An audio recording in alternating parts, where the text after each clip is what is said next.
Hey there everyone, and welcome to another edition of Fire Emblem Heroes Sleeper Skills, the series where we take a look at skills that can be hard to find a home for. Today we'll be talking about silver weapons, and what you should do with them. Silver weapons are the epitome of generic weapons. What does that mean? Well, by generic I mean inheritable, and just to keep things simple, I'm not counting seasonal or unsummonable weapons either. Each family of weapon has its advantages. Slaying weapons reduce special cooldown, fire sweep weapons prevent counterattack, brave weapons are weaker but hit twice on every attack, so on and so forth. Silver weapons trade all of these features in for extra might. In other words, their niche, if you want to look at it this way, is not having a specific niche at all. The intended strength of silver weapons is their biggest drawback. In Fire Emblem Heroes, specialization is important, so a truly generic weapon like a silver weapon tends to underperform in the context of a unit's role. On the player phase, brave or fire sweep weapons are often a better pick. On the enemy phase, likewise, slaying and effective damage is just more reliable. Silver weapons are marginally better at killing units in one hit, but nowadays units are too bulky and those one-shots aren't dependable anymore. It's not all bad though. There are some reasons to pick silver weapons over other generic options. The first one is obvious: budget. Silver weapons are common, inheritable, and refinable. This makes them a great choice for arena assault filler who just need stats to do their job. The second case is much narrower.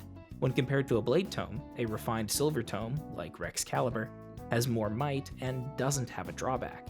This means you can trade your special in, you can change out your hones and fortifies for stackable buffs like drives and spurs, or even utility skills like ploys.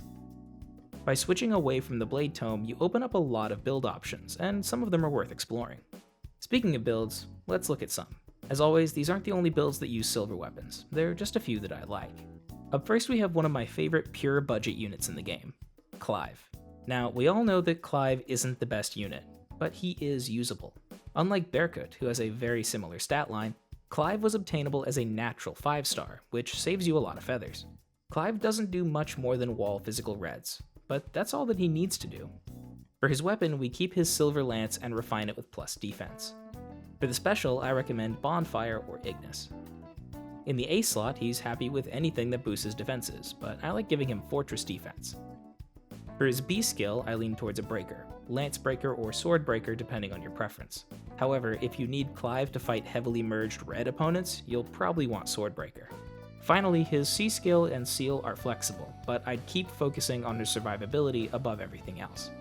Even with a very basic build like this, Clive can reach a respectable 44 defense unbuffed and unmerged, 32 at base, 4 from the weapon refine, 5 from Fortress defense, and 3 from a defense seal.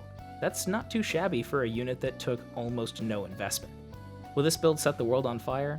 No, but it doesn't need to. Overall, silver weapons are in a bit of a rough spot. They have fringe and budget uses, but otherwise are overshadowed by more specific and more powerful options. In particular, the dominance of slaying weapons is kind of an issue as far as generic weapons are concerned. If you must use silver weapons, giving them a refine is critical to close the gap. Thank you all very much for watching. If you enjoyed the video, please consider leaving a like or subscribing. You can find me on Twitter at DireThunderYT, so feel free to drop by and say hi, or send me some builds of your own. As always, I hope to see you next time. Take care.